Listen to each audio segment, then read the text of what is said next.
I think it's worth pausing every once in a while to reflect on the unlikely way that things turned out. Not simply that a group of colonies was able to gain complete independence from the world's preeminent superpower at the time. Not even that we've gone on to become the richest and most powerful country in the history of the world. Alexander Hamilton had already worked that out, remember? What's truly baffling about the United States of America is that a system of government essentially formed by nobodies, at least in the context of a world where nobility of birth still dictated who got to make most decisions, has lasted as long as it has. This is a look at the many choices that went into making the first real United States of America. I'm Anne Grace Evans, and this is a practical guide to American history.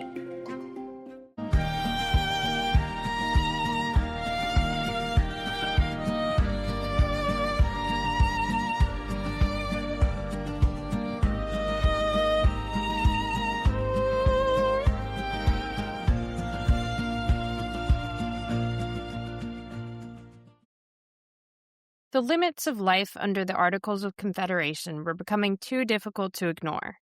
For one thing, the United States had a lot of debt accumulated from the war they had just fought, and the burden of this debt was now falling on each of the individual states.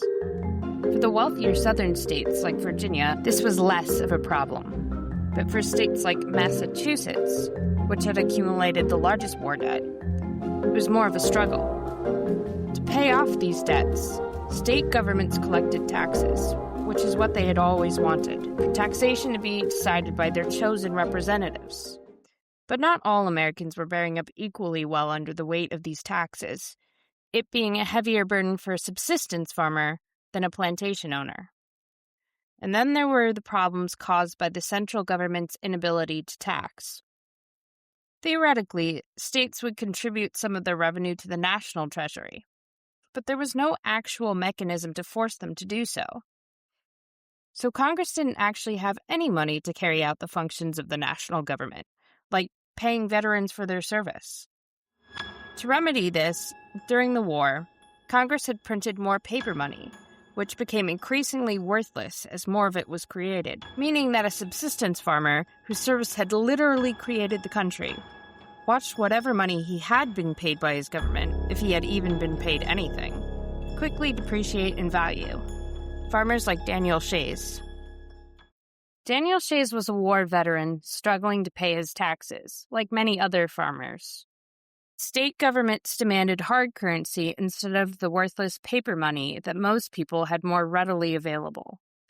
Tired of having their petitions for debt relief rebuffed by the state, largely due to the influence of merchants who wanted to be paid in currency that was actually worth something, Shays and others like him took up arms against the government of Massachusetts in 1787.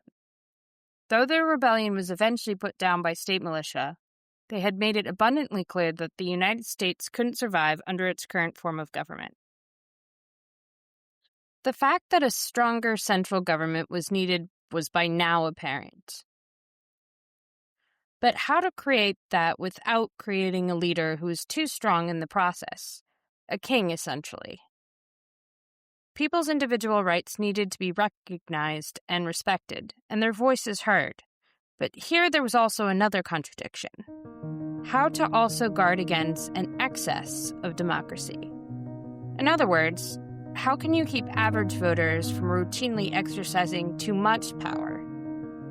Now, this seems like an elitist idea, and in some respects, the Founding Fathers were quite elitist, but they also had a point. Sometimes the popular thing, what the majority wants, isn't the right thing. The Salem witch trials enjoyed lots of popular support, if you'll recall. Remember how I said the kind of society they wanted was going to be difficult to build? Human beings, while generally fundamentally good, are not super great at being tolerant of things they don't understand. But if one person was going to be allowed to pursue their happiness unhindered, that meant that every other person, no matter who they were, no matter how unusual someone else might find their beliefs or the behavior to be, had to be given the same opportunity. That way, every single person could know exactly what to expect from their government and live their lives accordingly. That's why a direct democracy was not the best way to ensure due process. As the original democracy, ancient Athens, can attest, Athenians practiced something called ostracism, where a person could be banished simply for the crime that a majority of citizens had turned on them for whatever reason. To work, any popularly elected government would have to take some power from the people, like the Mayflower Compact. For the transaction of government and people to work, some personal liberty would have to be given up for security. Only in this case, the government would be ensuring the security of people's basic rights, making the people safe from themselves. Congress decided there must be a constitutional convention to fix the Articles of Confederation. But after some deliberation, they decided it was unfixable, and they were better off scrapping it and starting over again. The men they chose for this task were a lot of the usual suspects: George Washington, Benjamin Franklin, etc. But there were also some new faces. A young lawyer from the island of Nevis, who had served as Washington's personal aide during the war, named Alexander Hamilton. Another delegate was a Virginia planter and Princeton graduate named James Madison. These men came together, as many of them had done before the war, to determine what was the best way forward to uphold the ideals of the Declaration of Independence. There is, of course, an irony in imperfect people striving to create a more perfect union. To say the Founding Fathers were flawed is uncomfortable for us. We don't tend to handle nuance well. We like things to be neatly categorized under either good or bad. So I won't attempt to reinforce that sort of absolutist thinking here by offering the correct interpretation. It will be a mistake to lionize or villainize figures of the past, because they're flesh and blood just like us. That's what makes their feats the more incredible. Hero is a loaded word. It suggests that somebody possesses qualities superior to those of the average person, which really does a disservice to people both of the past and of today. People aren't always born to be the leader that is required. Circumstance often requires ordinary people, with all their own personal feelings, to step up to accomplish extraordinary things. People not so different from us. So I can't offer you a definitive judgment on how you must think or feel about these people. But if you do want my personal perspective, here it goes. On a personal level, George Washington is the only one I think I'd want to get a beer with. Maybe Alexander Hamilton, though elements of his personality seem like they could be grating after a while. Benjamin Franklin's intellect on a variety of subjects was legendary, even in his own time. But he was a bit slippery as a politician, and you couldn't necessarily trust him. John Adams was the most dogged member at the Continental Congresses, and independence might not have happened without him. This in spite of the fact that most people considered him an obnoxious know-it-all. James Madison was a sickly dweeb, though I suppose that's not entirely his fault. And then there's Thomas Jefferson, whose curiosity and exploration of everything from wine to engineering to Islam is admirable, but it could also be a massive jerk, even to those who had once been close personal friends. What then to make of their legacies? George Washington, as I've previously mentioned, was obsessed with his. He knew that future generations would study and dissect his life, and so his actions would have to be above reproach. Even so, there is something we can reproach him with. Something we can reproach all of them with. Namely, that the new society that they designed and built still included slavery. Generally, for men who considered themselves more enlightened, yet who profited from slavery, the move was to decry slavery as a moral evil, but also claim that it was just an unavoidable fact of life. The shape of the society that America had inherited was, unfortunately, one where enslaved people were born into bondage. It just wasn't equipped for a sudden mass emancipation. It was, of all people, a Frenchman, the Marquis de Lafayette, who proved just how disingenuous this statement was. Because Lafayette had come up with a plan to transition people out of slavery on a mass scale. And it turned out it was a pretty easy fix. You just start paying enslaved people wages for their labor. He had also set aside land to be parceled out to formerly enslaved people to help them establish wealth of their own to pass on to their children. Lafayette was so excited by this project that he wrote to his mentor and father figure, George Washington, about his hopes to be able to end slavery in France, and believed that with Washington's endorsement, he could render it a general practice in the United States as well. Washington had this to say in reply: "The benevolence of your heart, my dear Marquis, is so conspicuous upon all occasions that I never wonder of any fresh proofs of it. But your late purchase of an estate in the colony of Cayenne, with a view of emancipating the slaves on it, is a generous and noble proof of your humanity. Would to God a like spirit would diffuse itself generally into the minds of the people of this country." In other words, Washington is saying that while he finds the plan noble and honorable, he doesn't believe plantation owners in America would ever go for it. And so rather than try to lead by example, he does the politically expedient thing by doing nothing. That's odd, right? Up to this point, Washington has been a leader of men, unwavering in his determination to bring the fight to a much bigger and better enemy. Where he goes, people naturally follow. It turns out that defying a global empire was one thing, but going against the status quo, in defiance of one's peers, takes another courage entirely. Alexander Hamilton, a close friend of the Marquis de Lafayette, was even more sympathetic than Washington to the cause of abolishing slavery. As a boy in the Caribbean, he had witnessed the absolute worst scenes of the slave trade, and had come to the view, progressive for its time, that black people's, quote, natural faculties are probably just as good as ours.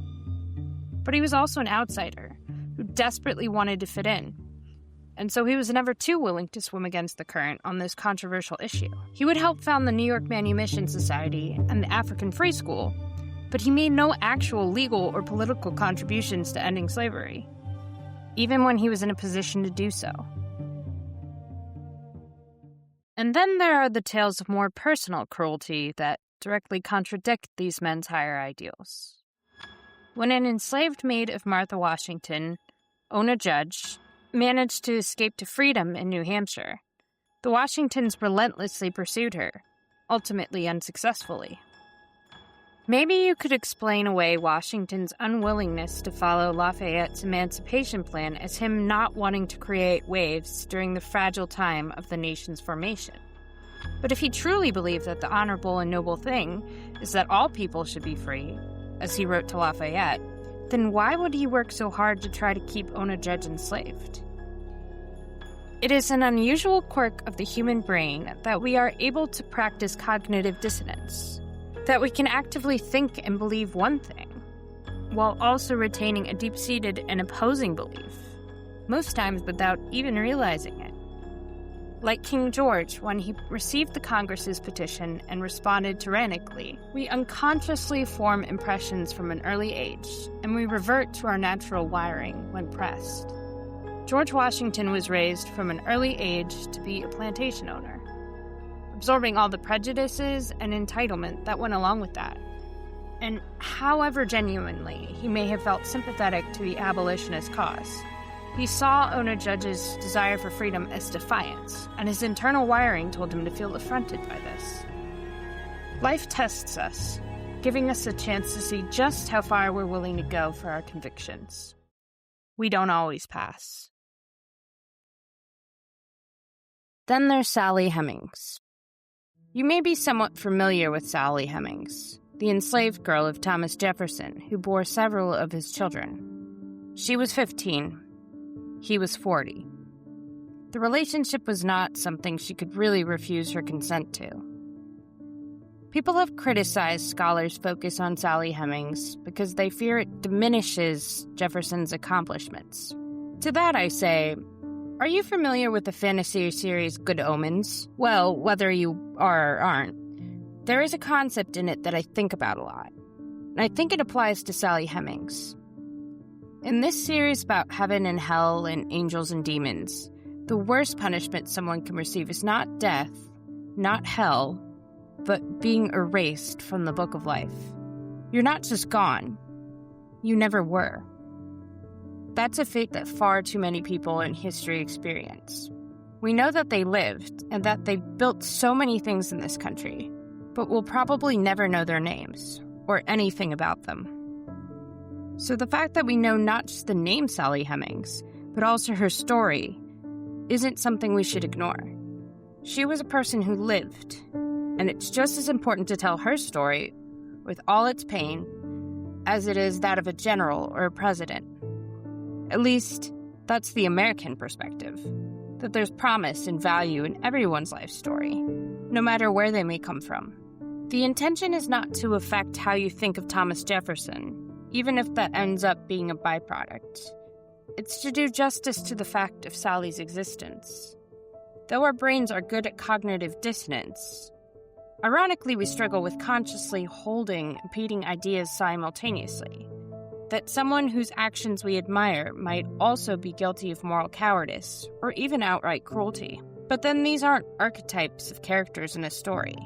They're people who actually lived with all the complexity and weakness and inner darkness human beings. We can hold up the parts we want to emulate and learn from the ones we don't. Or at least, that's my 2 cents. So, for better or worse, these were the men, and there were only men, who created the logic and internal structure of our country. At the Constitutional Convention of May 1787, delegates went about the task of balancing several contradictory ideas. How to fairly represent all states while acknowledging that the population of some states is bigger than others. How to strengthen the central government without eliminating the sovereignty of individual states. And how to create the office of a powerful chief executive without that person becoming too powerful.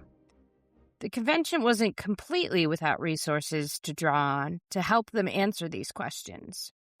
As seen earlier, John Locke's ideas about life, liberty, and property had influenced the writing of the Declaration of Independence. Other Enlightenment thinkers like Jean-Jacques Rousseau and Montesquieu provided ideas about what a government owed its people and how to keep that government in check. Another source of inspiration was the 1689 English Bill of Rights, which enumerated the rights of English citizens after the Glorious Revolution. After about 5 months, a charter document for the new government of the United States of America was compiled. Article 1 states, "All legislative powers herein granted shall be vested in a Congress of the United States, which shall consist of a Senate and a House of Representatives." It further went on to establish the House as the lower chamber of Congress, with representatives elected every 2 years by the citizens of their state, and senators chosen every 6 years by their state's legislature. In the upper chamber, the Senate, each state has an equal representation of 2 senators regardless of their state's overall population. This is because senators' duties to consent to treaties, as well as the appointment of ambassadors, Supreme Court justices, and other government appointments, makes it a body where each of the states should have an equal say.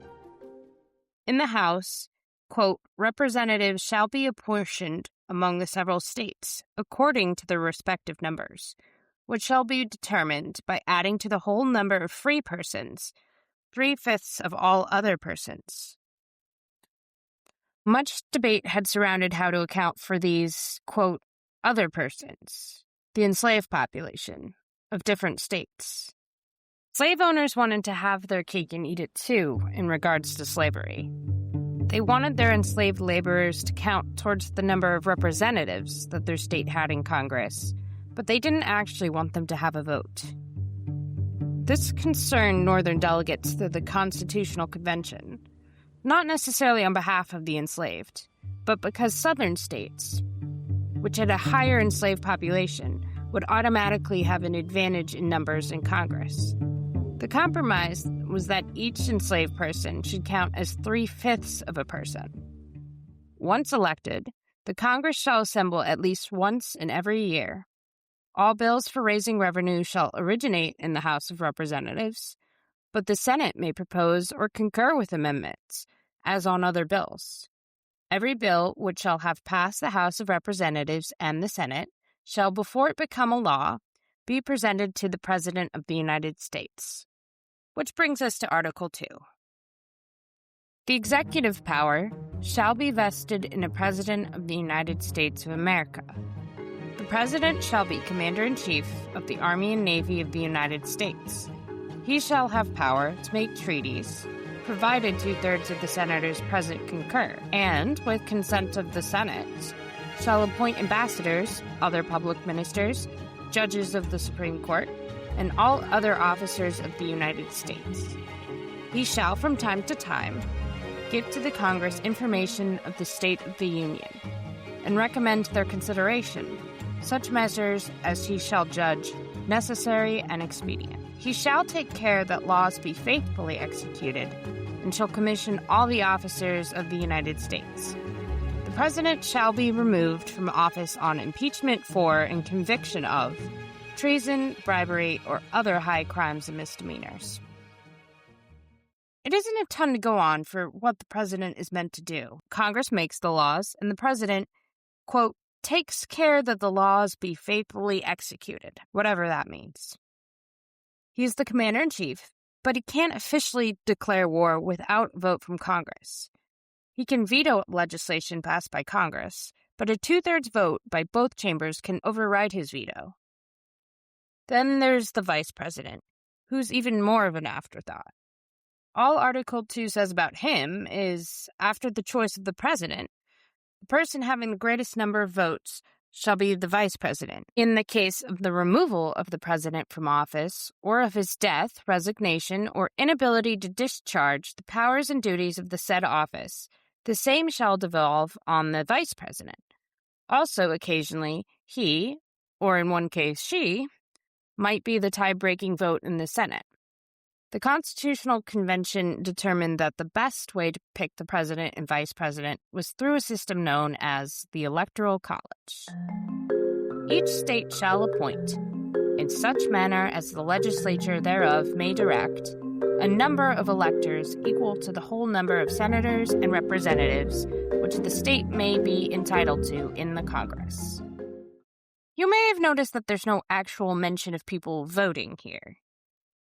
Just that state legislatures will determine the manner in which electoral votes are assigned. It's always been understood that elector assignment will somehow correspond to the popular vote of the state, but the Constitution doesn't actually explicitly say that. And then there's the matter of removing a president or vice president from office. All the Constitution actually says about the process for that is the House of Representatives shall have the sole power of impeachment. The Senate shall have the sole power to try all impeachments. No person shall be convicted without the concurrence of 2/3 of the members present. No further explanation of what constitutes a high crime or misdemeanor, or how to define treason. The only other information we get is that when a person is convicted in an impeachment trial, they are removed from office and barred from holding office ever again. And in the case of the impeachment of a president, the Chief Justice of the Supreme Court presides over the Senate trial. Which brings us to Article 3, the establishment of the judicial branch. The judicial power of the United States shall be vested in one Supreme Court and in such inferior courts as the Congress may from time to time ordain and establish. The judicial power shall extend to all cases arising under this Constitution, the laws of the United States, and treaties made. It doesn't say how many Supreme Court justices there should be, how often they should meet, what rules should govern the conduct of the court, or how long judicial appointment should be. The lifetime appointment of federal judges is just something that we've always assumed. Federal judges can be impeached, but that almost never happens. What is made clear is what cases fall under federal jurisdiction and which fall to the states. And we finally do get that definition of treason, namely, treason against the United States shall consist only in levying war against them, or in adhering to their enemies, giving them aid and comfort. Article 4 establishes the principle of federalism. Federalism addresses the burning contradiction that was at the heart of the Constitutional Convention. how to create a strong central government without trampling on state governments. The final straw, the thing that brought Americans to open rebellion against Great Britain, had been the failure to recognize the authority of these localized governing bodies. State assemblies are just better positioned to know what is best for their state. But as the Articles of Confederation had proved, when state governments have too much power, and the central government has hardly any, there are way too many cooks in the kitchen. If there are 13 different laws of the land, which do you obey? The Constitution's answer is all of them. That is, the full faith and credit clause of Article 4 says that every state shall respect the laws and proceedings of every other state. Questions that should only have one answer, like what's the value of money, or what constitutes a United States citizen, are all decided by the federal government. Other than that, the United States shall guarantee to every state in this union a republican form of government. I'm going to pause partway through to point out something you've no doubt already noticed about the Constitution. It's vague as hell. Each question it answers seems to open the door to a bunch of other questions. This is actually intentional. Quick historical digression. In 18th century Babylon, BC, not AD, King Hammurabi set down a code of laws. These were quite extensive, laying out crimes and their punishments in the form of, if such and such thing happens, put the person's eyes out. The problem with doing this, what if someone commits a crime that is not mentioned in Hammurabi's code? How would anyone know what the gruesome punishment should be? If the Founding Fathers were going to write a code that would serve for future generations, which presumably is what they thought they were doing, they needed it to cover situations that, at the time of writing, they wouldn't be able to foresee, like the existence of cars and airplanes and artificial intelligence. This loose outline would hopefully provide future Americans enough wiggle room for whatever situation they found themselves in. But if not, there was always Article 5. Article 5 talks about the process of amending the Constitution, which can happen in one of two ways. The first is that 2/3 of each chamber of Congress shall decide on an amendment. The second is that legislatures in 2/3 of the states shall call a convention for proposing new amendments. In all the instances where we've amended the Constitution, we've only ever used the first method. Articles 6 and 7 cover some final housekeeping regarding the ratification of the Constitution and its binding nature. And that's it. That's essentially the entire body of the Constitution. No one was entirely happy with the outcome, but as Benjamin Franklin summed up, they needed to accept it, quote, with all its faults, because at the time, it was probably the best they were going to manage. Changes could be made later through the amendment process as people came to understand how the government could function better. But that could only happen once they had seen it in action, how it worked and how it didn't. One major sticking point was that it lacked a Bill of Rights, that is, a list of which rights American citizens could legally count on. There were those who wanted a Bill of Rights included, but there were also some who feared that by explicitly listing rights, other rights that were implied and understood might not be recognized. How were they to know if a Bill of Rights was leaving out some integral right until that issue came up in some court case? And then how would the judge know how to rule? There were just too many unknowns about this new Constitution for some people to get behind it right away. To convince those people, a group of supporters of the new Constitution, James Madison, John Jay, and Alexander Hamilton, came together to write an anonymous series of essays arguing for its merits and urging states to ratify it. How to go about arguing that this new form of government is the correct one? Well, that would first depend on who you were trying to convince. Ratification would require 9 states, and that meant that champions of the new Constitution would have to appeal to people outside of the political class. So what did they want, and how could this document give it to them? There were the many Daniel Shays, those subsistence farmers working to make ends meet under the burden of taxes and inflation, many of whom had helped fight and win the war. It was their discontent that had shown that government under the Articles of Confederation was unworkable. What they wanted was respect.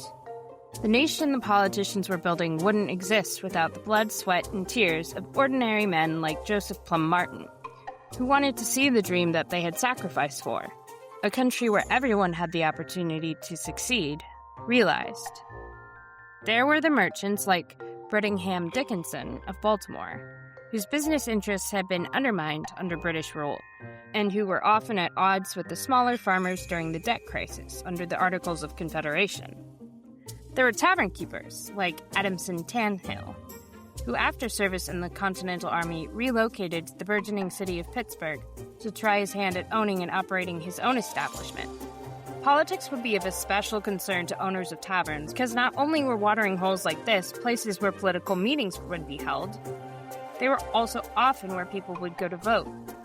There were artisans like carpenter Matthias Sadler, who trained at their craft for years and wanted to live in a society that appreciated their skill enough for them to earn a living. There were the large landowners like Daniel Carroll, whose plantation in Maryland afforded him an outsized role in politics. There were new immigrants like Samuel Slater, just arrived to the United States in 1789, who would want to know what to expect to be an American citizen. And there were the many different religious groups, Quakers like Thomas Scattergood, and Catholics like John Carroll, brother of Daniel Carroll. Some of the first American colonists had left Europe because they were not allowed to freely practice their religion there. Would the new Constitution make good on the original promise of America, that people of all faiths were welcome? The essays, known as the Federalist Papers, went through the many concerns that different groups might have. For the veteran struggling to pay his taxes, the new government would not cater to special interests, as state governments had when they sided with the merchant class under the Articles. Quote, "Concerning private debts, the creditors are parties on one side, and the debtors on the other. Justice ought to hold the balance between them, yet the most powerful faction must be expected to prevail." Madison continues, "The advantage enjoyed by a large over a small republic consists in the greater security afforded by a greater variety of parties, against the event of any one party being able to outnumber and oppress the rest." This also works in favor of the merchant class, who aren't actually villains, but just people who also want to be paid for their role in the war effort. The beauty of the new, more powerful central authority which they were proposing is that the people making the decisions for the country at large would, quote, "comprehend in the society so many separate descriptions of citizens as will render an unjust combination of the majority of the whole very improbable." The math, in other words, makes it unlikely that a judge or legislator at a national level would side with a particular interest group or faction, because none would command a majority.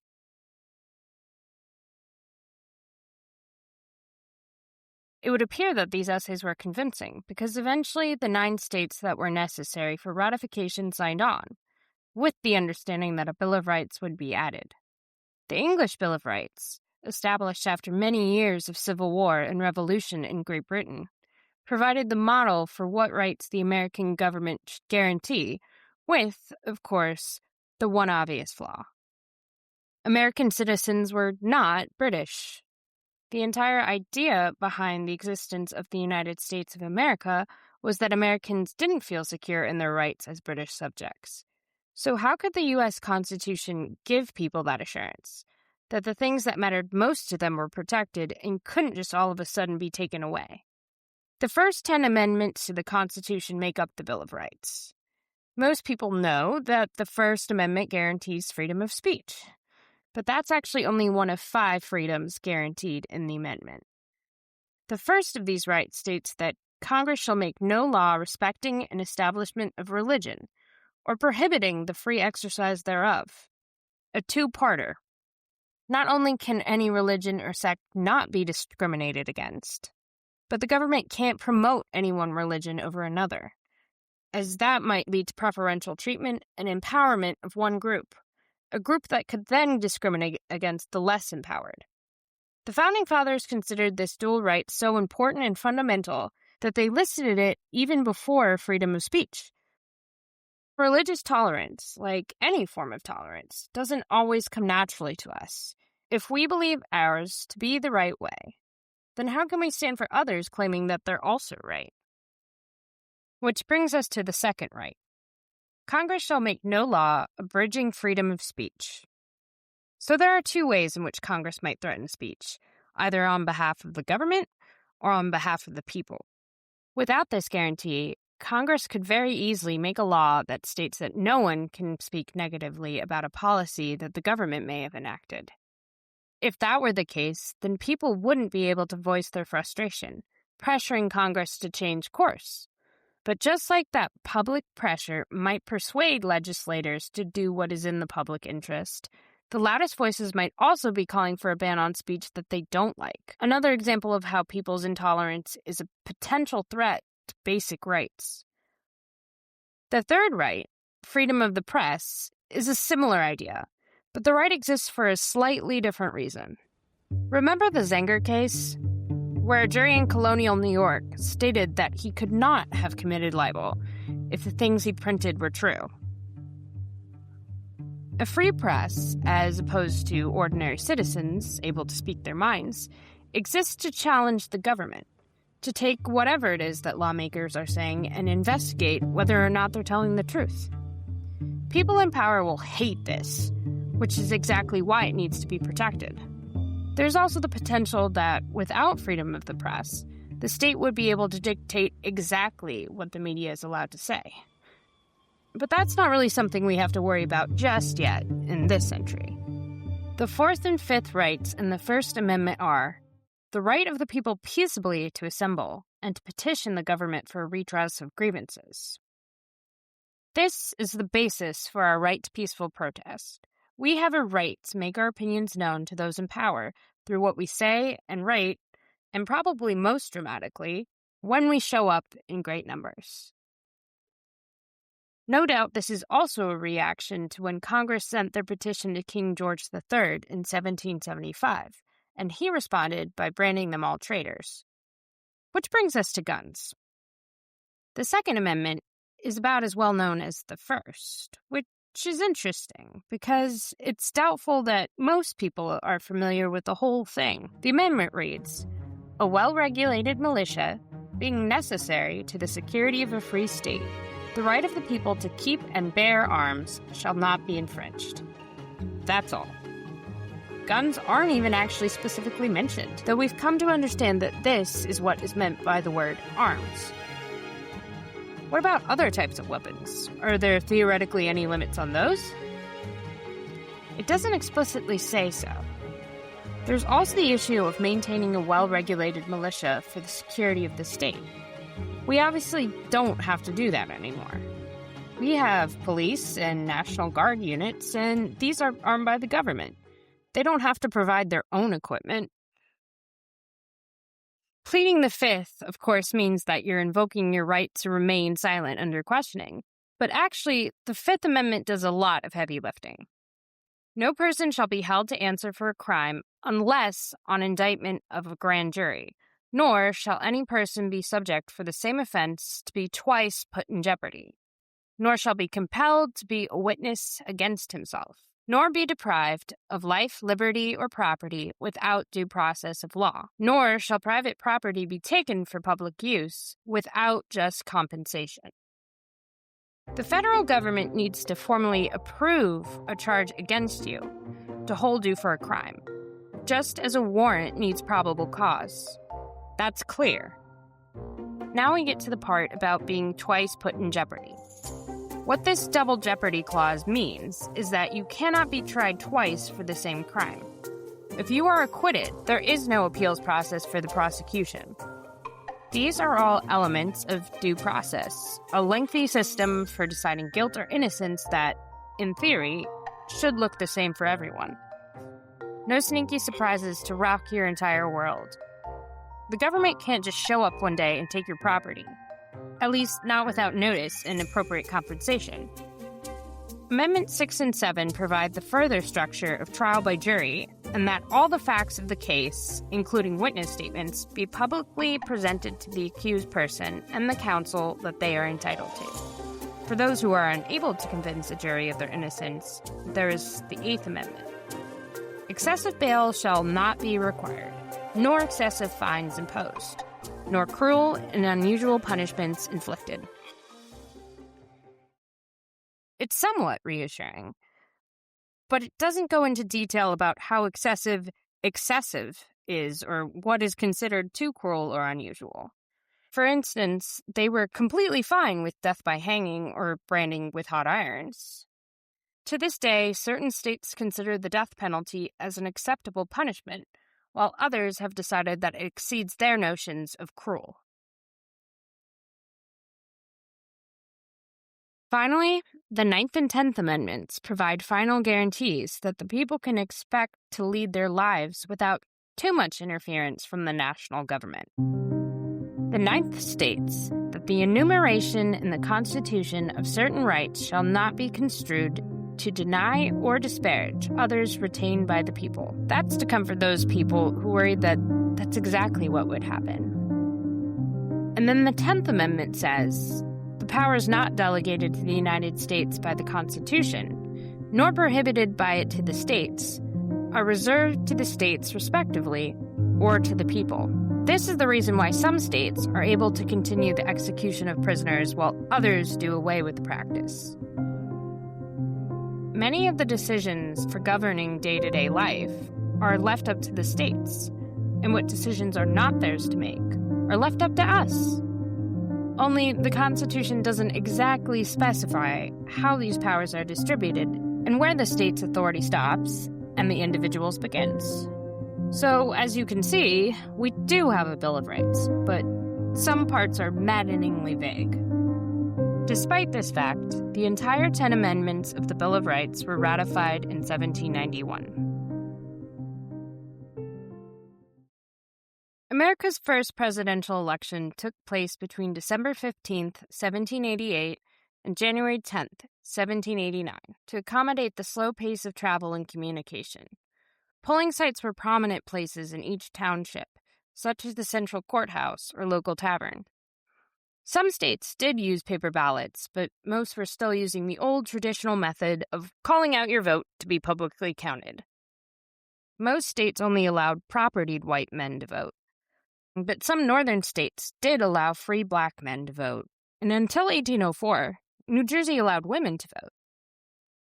North Carolina and Rhode Island could not take part since they had not yet ratified the Constitution, and New York was unable to decide on who its elector should be in time.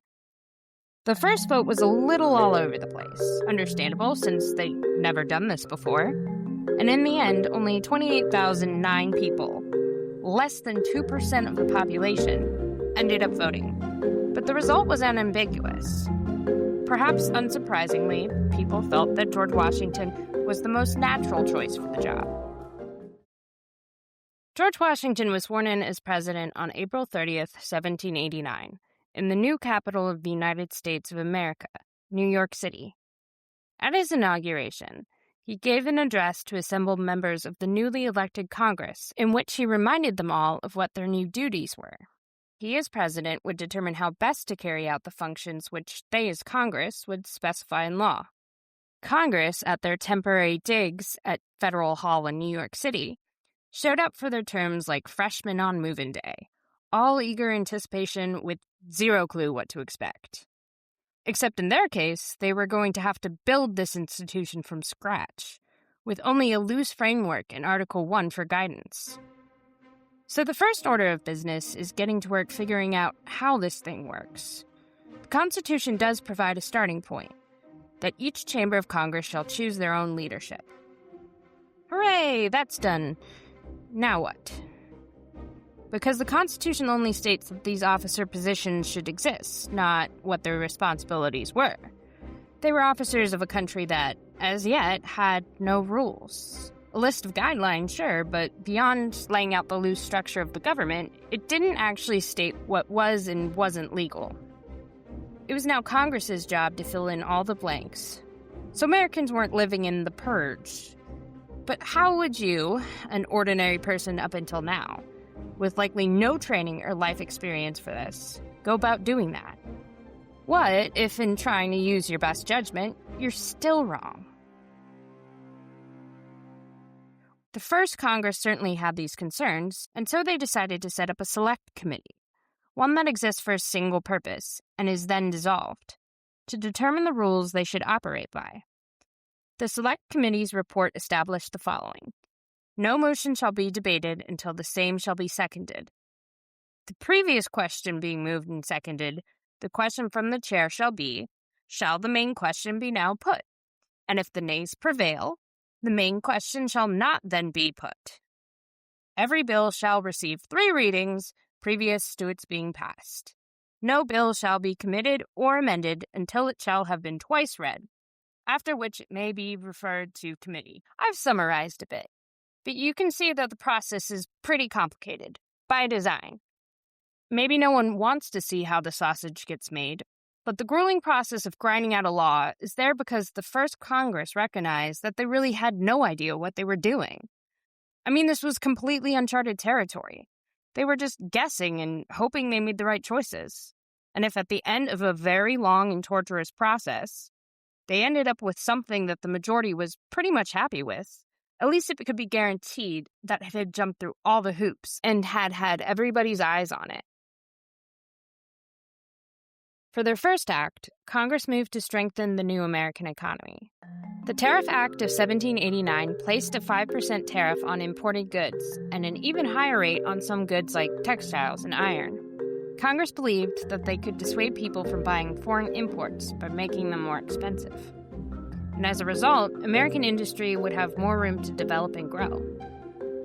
The Merchants Guilds of America certainly believed this, and petitioned Congress saying as much. Our friend, Brettingham Dickinson from Baltimore, was one of them. However, the main appeal of the tariffs for the government was that they provided a valuable source of revenue, and though not everyone was thrilled with them. For the farmers, the little guys like Joseph Plum Martin, this meant more expensive goods. This is beginning to get at a more philosophical rift between rural and urban, north and south, but more on that in a bit. Beyond establishing the first tariffs, the first Congress also standardized its customs service and its different points of entry, eventually establishing the Revenue Marine, what would become the United States Coast Guard. They also established the federal court circuit system, and defined what were federal crimes, made provisions for the first census, and set down the rules for applying for patents and copyrights. They were laying out a solid base on which future Congresses could build and address specific issues as they arose. One of the most important things Congress did was to establish and fund the first executive departments. President Washington was taking the reins of an executive branch that had no specific brief beyond faithfully executing the laws. The executive branch as we know it today is a complex bureaucracy that carries out the functions of the different departments and agencies like Health and Human Services and Housing. But in 18th century America, lacking the public health knowledge and infrastructure of later times, not to mention basic efficient means of transportation, a federal bureaucracy would have been unimaginable. Still, there were areas of public affairs where he would need to delegate to lieutenants. The Constitution doesn't require the president to convene a cabinet. That was George Washington's first stamp on the office. To deal with the matters that were the jurisdiction of the presidency, as commander-in-chief and in making treaties, he created the cabinet positions of Secretary of State and Secretary of War. In addition, he also created a Secretary of the Treasury and an Attorney General. He also added the Vice President, who really had no official duties besides being a tiebreaker in the Senate and an understudy for the president. George Washington's Vice President happened to be John Adams.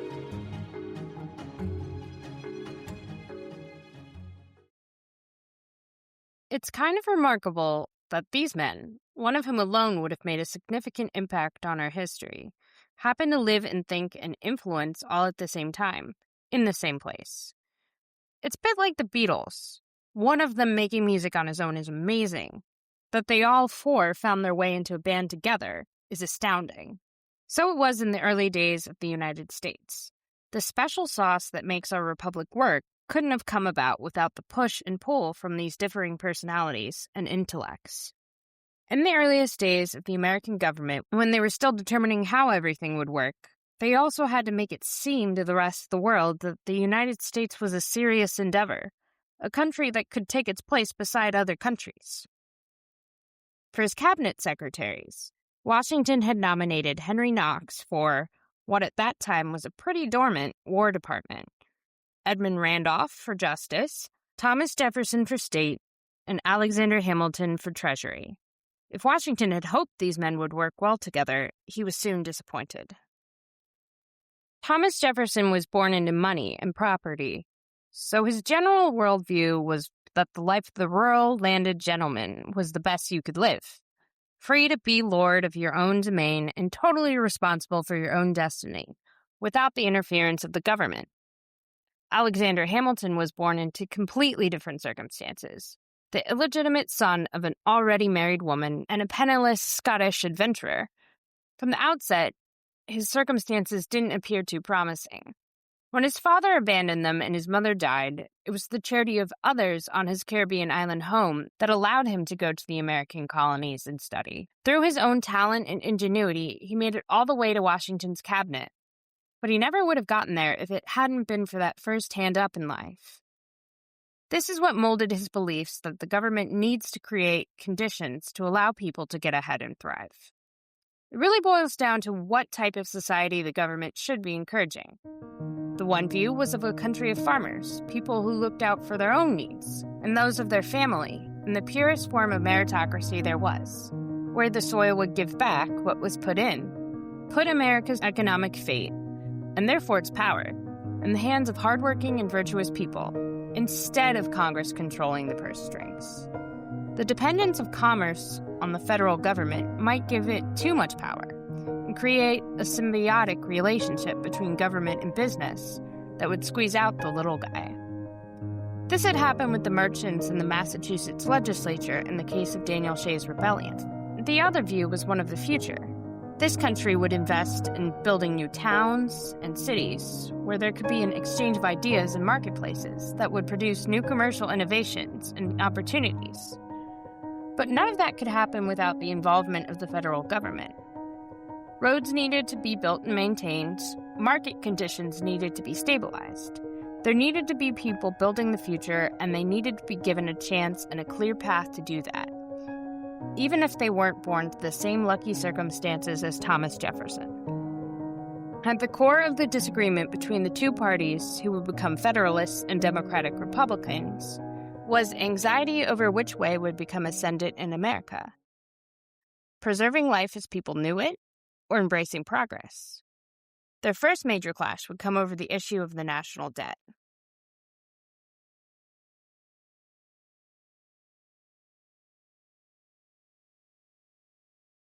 As Treasury Secretary, Alexander Hamilton wanted to turn the United States into an economic powerhouse by leaning into manufacturing.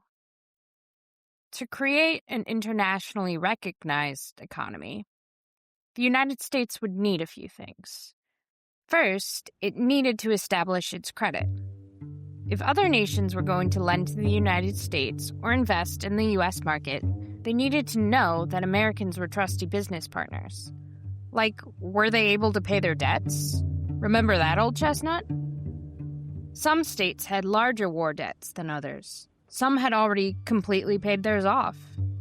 Now Hamilton wanted the federal government to consolidate all of the remaining debt from the states to be paid off by the nation as a whole.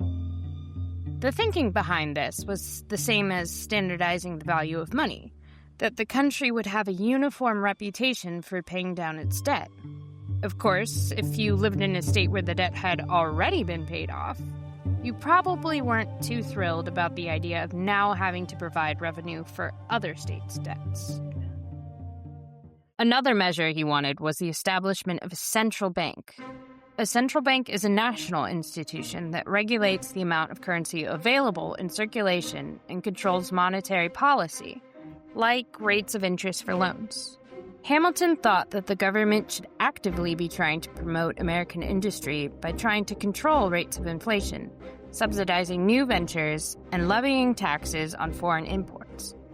But for his plan to be implemented, it would need to be officially passed into law by Congress, which was a problem, because the Southern contingent in Congress didn't like the plan, having already largely paid off their war debt.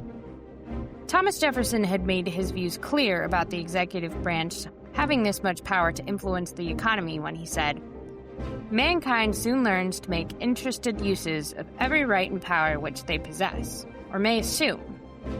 The public money and public liberty, intended to have been deposited with 3 branches, but found inadvertently to be in the hands of one only, will soon be discovered to be sources of wealth and dominion to those who hold them. They should look forward to a time, and that not a distant one, when a corruption in this, as in the country from which we derive our origin, will have seized the heads of government, be spread by them through the body of the people, when they will purchase the voices of the people, make them pay the price. Human nature is the same on every side of the Atlantic, and will be alike influenced by the same causes. The time to guard against corruption and tyranny is before they shall have gotten hold of us." To get his legislation passed, Hamilton was going to have to cut a deal with Jefferson. At the meeting in the room where it happened, Hamilton sat down to dinner with Jefferson for a gourmet meal inspired by Jefferson's time in France and paired with wines from his extensive collection. Dessert was vanilla ice cream, a highly unusual delicacy for the time. It seemed to have the effect of putting everyone in a good mood because they were able to come to a deal. Alexander Hamilton would get his financial plan, and in return, the Southern contingent in Congress would get to build a new capital city on the banks of the Potomac.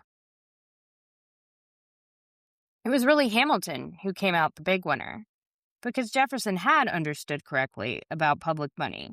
It is the source of dominion. It's just that Hamilton had the more prescient vision of what the Dominion of America would become. The new capital city would be placed next to the already established town of Georgetown. Georgetown was the site for the newly created Georgetown College, a Jesuit school started by John Carroll. Even amidst anti-Catholic sentiment at the time, Carroll was able to freely practice, preach, and educate others about his religion. He was living proof that the protection of religious liberty against the interests of those who might disapprove wasn't just lip service on the part of the Founding Fathers. As president, George Washington had assured a group of Quakers who had written to him that, "We have reason to rejoice in the prospect that the present national government will prove a blessing to every denomination. To render it such, my best endeavors shall not be wanting." Government being, among other purposes, instituted to protect the persons and consciences of men from oppression, it certainly is the duty of rulers, not only to abstain from it themselves, but according to their stations, to prevent it in others.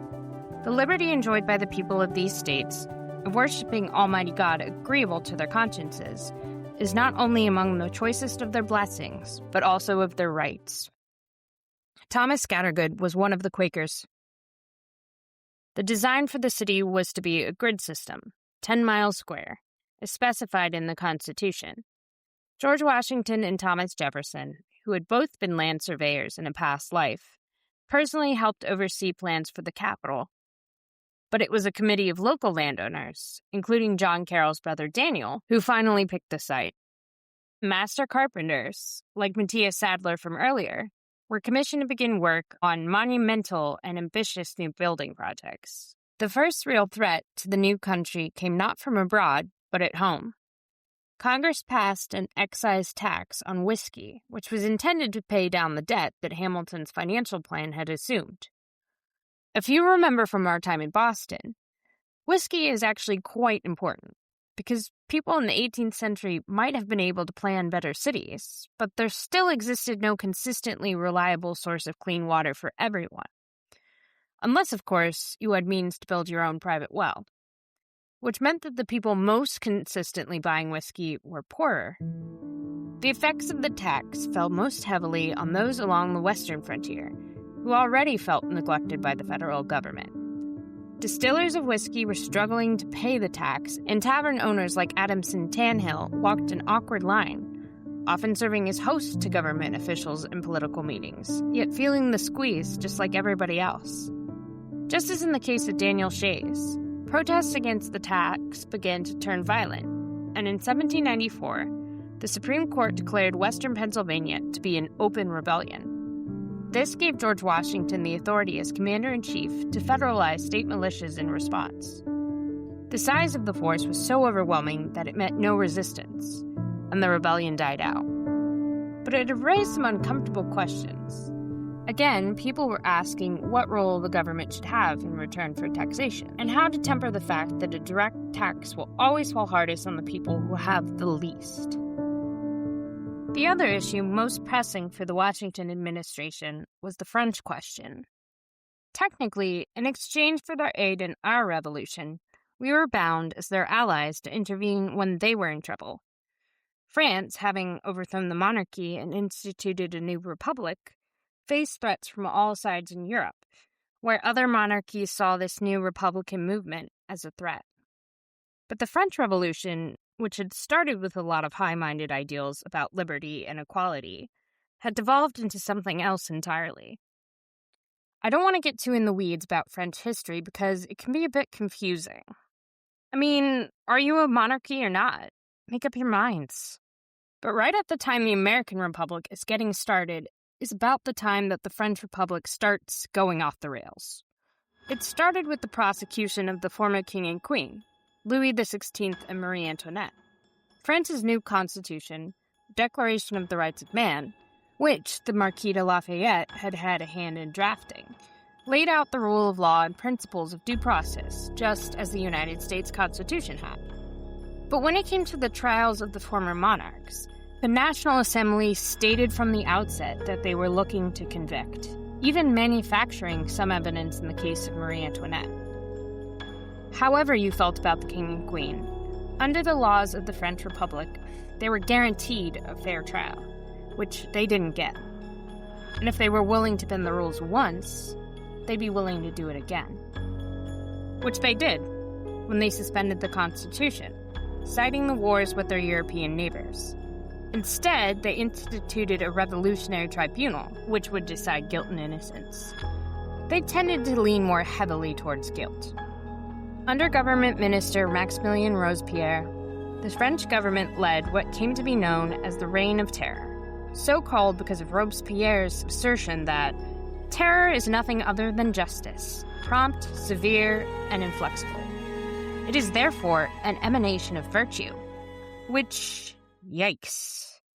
Are we really bound to aid a government that takes this as its guiding principle? Is the French attempt at a revolution even really salvageable? Spoiler alert, it won't be. Taking all of this into account, George Washington decided the United States couldn't afford to be pulled into France's affairs. This decision doesn't exactly go over well. There's certain leaders we hold in high regard, but generally that comes long after they've actually led. The George Washington you and I know is on the dollar bill. He looks down on us from the dome of the Capitol building. He's this legendary, almost messianic figure who could not tell a lie. But to his contemporaries, he was just a living, breathing man. Certainly a very heroic figure. He had gotten them through the war. But the goodwill he had earned from the Revolution didn't make him immune to criticism. Thomas Paine, who had once been a supporter, claimed that Washington was an elitist who looked out for business interests and his wealthy friends and supporters, while common farmers and laborers went overlooked. Thomas Jefferson resigned from the cabinet over disillusionment with the president's policies, both his handling of the Whiskey Rebellion and his failure to provide aid to the French. His aim was to return to his home in Virginia and work to build up the emerging Democratic-Republican Party. But despite whatever ill feeling there might have been toward him, George Washington would doubtless win a third term handily, which is why it was so surprising when he decided not to run for re-election. In ancient Roman tradition, there was a farmer named Cincinnatus. When the Republic was in trouble and needed a strong military leader to take control, they chose Cincinnatus, with his military background, to be dictator, or absolute ruler. Cincinnatus guided the Republic through the crisis, and when it was over, resigned his dictatorship and returned to his plow. Cincinnatus was the ultimate symbol of Republican virtue. He's also most likely fictional. So practically speaking, there really is no historic example before George Washington of someone willingly giving up power when they didn't have to. Kings had talked quietly about abdicating in more turbulent times, but they were never really serious about it. Stepping down from the pinnacle of power simply wasn't done, yet George Washington did it. In George Washington's farewell address, he talked about his growing concerns with the rise of the two different parties, Federalist and Democratic Republican. In contemplating the causes which may disturb our union, it occurs as a matter of serious concern that any ground should have been furnished for characterizing parties by geographical discriminations, northern and southern, Atlantic and western. Designing men may endeavor to excite a belief that there is a real difference of local interests and views. One of the expedients of party to acquire influence within particular districts is to misrepresent the opinions and aims of other districts. You cannot shield yourselves too much against the jealousies and heartburnings which spring from these misrepresentations. They tend to render alien to each other those who ought to be bound together by fraternal affection. Let me now take a more comprehensive view and warn you in the most solemn manner against the baneful effects of the spirit of party. Exists under different shapes in all governments, more or less stifled, controlled, or repressed. But in those of the popular form, it is seen in its greatest rankness and is truly their worst enemy. The alternate domination of one faction over another, sharpened by the spirit of revenge, is itself a frightful despotism. But this leads at length to a more formal and permanent despotism. The disorders and miseries which result gradually incline the minds of men to seek security and repose in the absolute power of an individual. And sooner or later, the chief of some prevailing faction, more able or more fortunate than his competitors, turns this disposition to the purposes of his own elevation.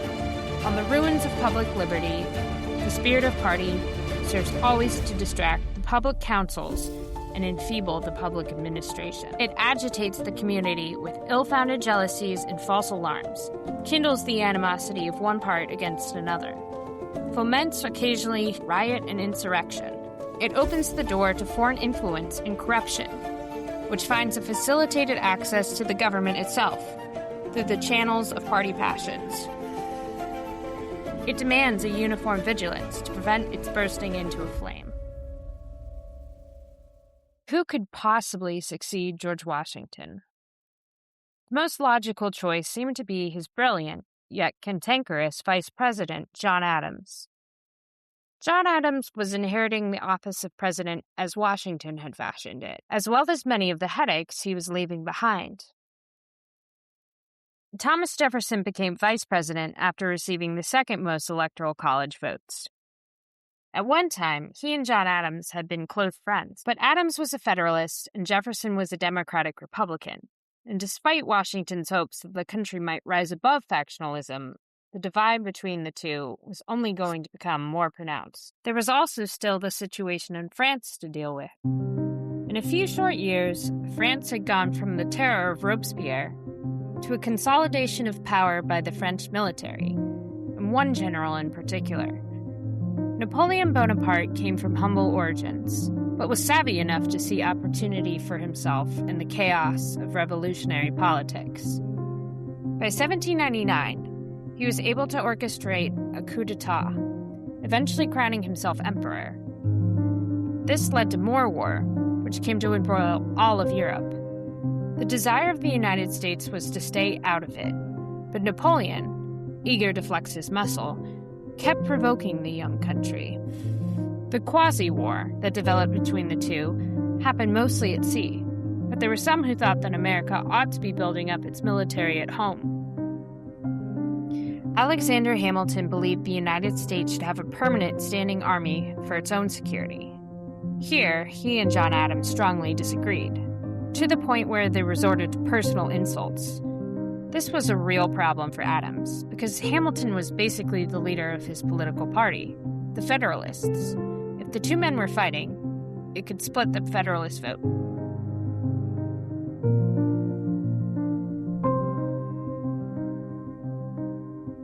John Adams would deal with the French threat in his own way, which was an attempt at negotiation. The Americans approached the French through back channels and were shocked at the reception they got. The French were prepared to sit down with the Americans for a price. This attempt to extort a bribe from the United States was considered so underhanded on the part of the French that the papers made it into a major scandal. They called it the XYZ affair, because before Watergate made everything a gate, there were affairs. The American people would not stand for this. Millions for defense, but not 1 cent for tribute, they said. Now, more firmly on a war footing with the French, Adams became convinced of the necessity of a series of laws called the Alien and Sedition Acts. These laws made it harder for immigrants to become citizens and made it a crime to publish false, scandalous, and malicious writing, whatever that meant. Federalists claimed they were necessary to protect the country from any French spies or other foreign enemies, but critics saw them as just a way to try to criminalize dissent against the Adams administration. Both the unpopularity of these acts and the fact that Alexander Hamilton was writing screeds against John Adams, undermining his position in the Federalist Party, gave Democratic Republicans an opening. They were ready to mount their own run at the White House, and they had the perfect candidate, current Vice President Thomas Jefferson. Both parties' congressional caucuses nominated candidates for the first time. The modern concept that we have of political parties wasn't completely formed at this point, but both parties had a general platform on which they based their ideas. Federalists were pro-business, pro-British, and believed in a strong central government. Democratic Republicans were the opposite. They tended to favor the French and believed in a decentralized government with power in the hands of the states, with greater freedom for smaller farmers and laborers. The campaign of 1800 was set to be contentious. A gentleman isn't really supposed to actively campaign for office.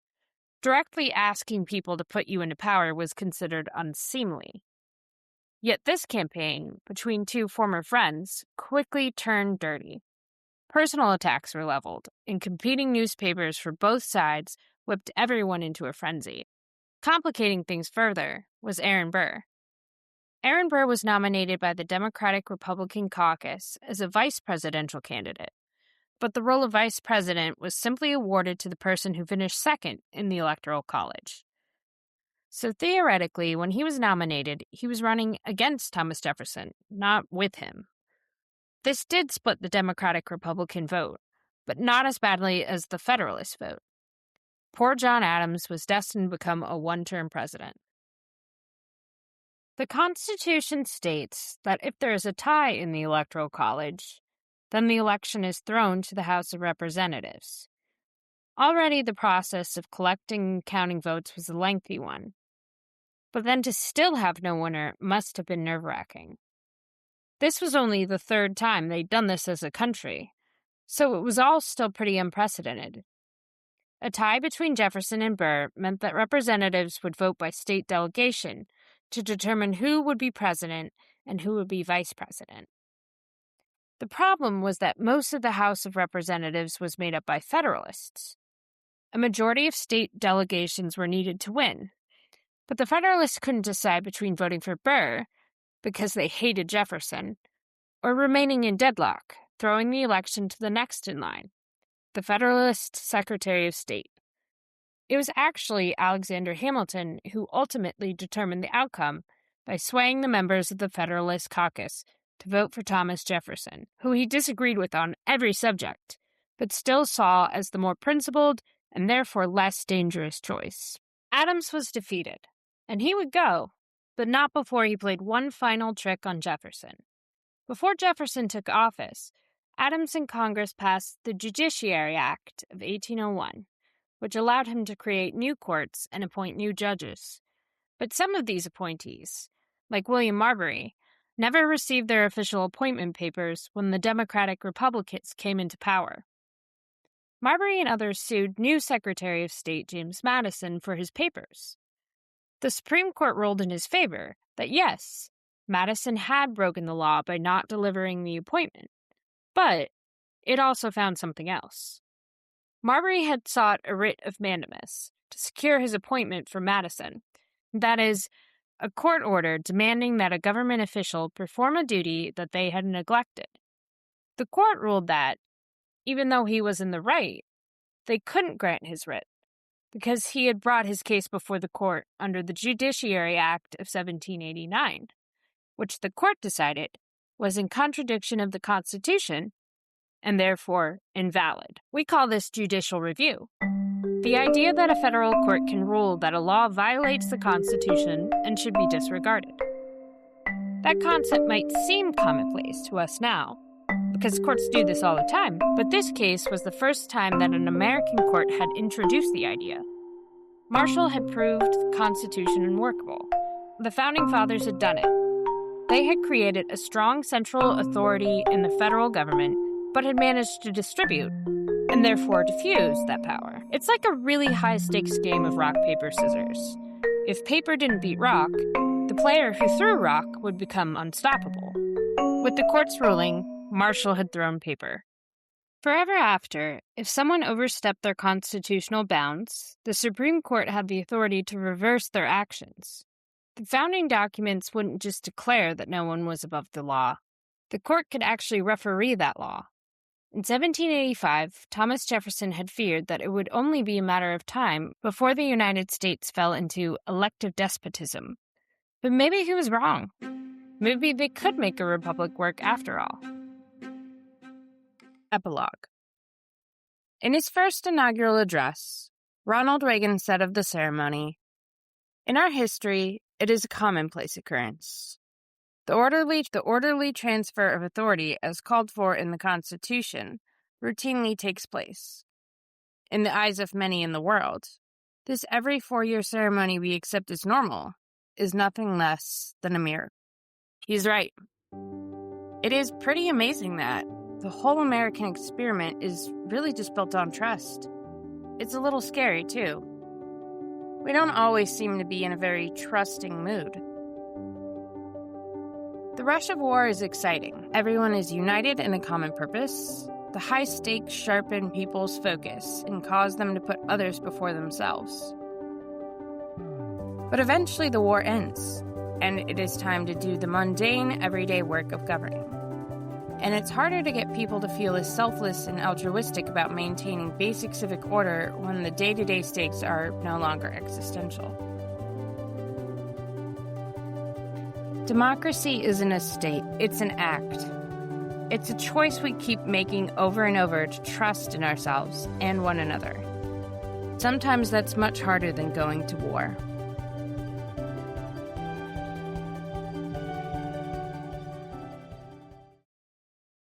We're naturally distrustful. It's just a basic survival instinct. It takes effort to fight that baser instinct, the one that's telling us to excise whatever is different, and therefore potentially threatening. It takes even more effort to accept the people who are different. Aristotle said, "It is the mark of an educated mind to be able to entertain an idea without accepting it." And if we are to continue living together in this land of strangers, where the only actual common thread binding us all together is our desire to be here, then that's what we have to do. Trust that our fellow Americans' commitment to the institutions of this country and to us is the same as ours is to them. That brings me to another thing about trust. When we believe that others are incapable of showing tolerance and restraint, or rising to the moment, that's largely projection. We don't have enough faith in ourselves that we are the leaders we've been waiting for. We just need to have the audacity to dream and believe we're worth more than the crumbs we get thrown. That means also having the confidence to demand from our chosen leaders exactly what we're owed. If we don't have that confidence, that self-belief, then we're just going to transfer all our power to someone who we believe would be a better advocate. It's something that James Madison and Alexander Hamilton worried about. That, quote, dangerous ambition more often lurks behind the specious mask of zeal for the rights of the people. You can't have perfect freedom and perfect order at the same time. If you want to have some level of protection, some guarantee of your rights as a citizen, you have to give up some of your own personal power in the bargain. The question then becomes how to retain a level of personal control over the people we've delegated to. We vote, sure, but that's only once every 2 years at the earliest. We can call our representatives, if they're picking up. I know that mine don't always seem to be. The problem with power is that it corrupts. It's why we created the incentive structure of checks and balances. But what happens if those incentive structures stop working properly? Jefferson was right. Mankind soon learns to make interested uses of every right and power which they possess, or may assume. That kind of power can overtake the people's pure desires for life, liberty, and the pursuit of happiness, corrupting them with the promise of money or material compensation, if they fall in line. I can't get into all the ways concerns of the Founding Fathers have been borne out in the space of this epilogue. It's why I've written a completely separate bonus episode about civics, the nitty-gritty nuts and bolts of democracy, like apportionment, voting rights, and how we actually live with the Constitution today. It's there I'll talk about my concerns over due process in this country, and some of the ways I fear that certain interpretations of the Constitution are moving away from what the founders actually wanted, potentially putting our democracy in jeopardy in the process. We've witnessed in recent years that we lack some guardrails against corruption that we just never knew we needed, and that the old incentive structure just doesn't seem to be working as well anymore. Things just aren't running as smoothly, and I think I recognize the main reason we're out of balance. The Constitution is meant to be amended as times change and America changes with them. We haven't done it in 50 years. That's way too long, and we are seriously overdue. Though attempting to amend the Constitution now is not without severe complications. You'll have to wait for the civics episode to learn why. I also think it's worth briefly talking about what went wrong in France. Sigmund Freud had a theory of how our personalities are composed. One layer is the superego, the moral conscious. The id represents our more primitive desires, and then the ego balances them out. During the French Revolution, the id of the people, driven by years of serfdom and crop failures, took over. Unfortunately, that's a problem that exists in every nation. When you put the power in the hands of the people, how do you know that the baser instincts won't prevail? If we appeal both to someone's goodness and to their darkness, which will hold the stronger pull?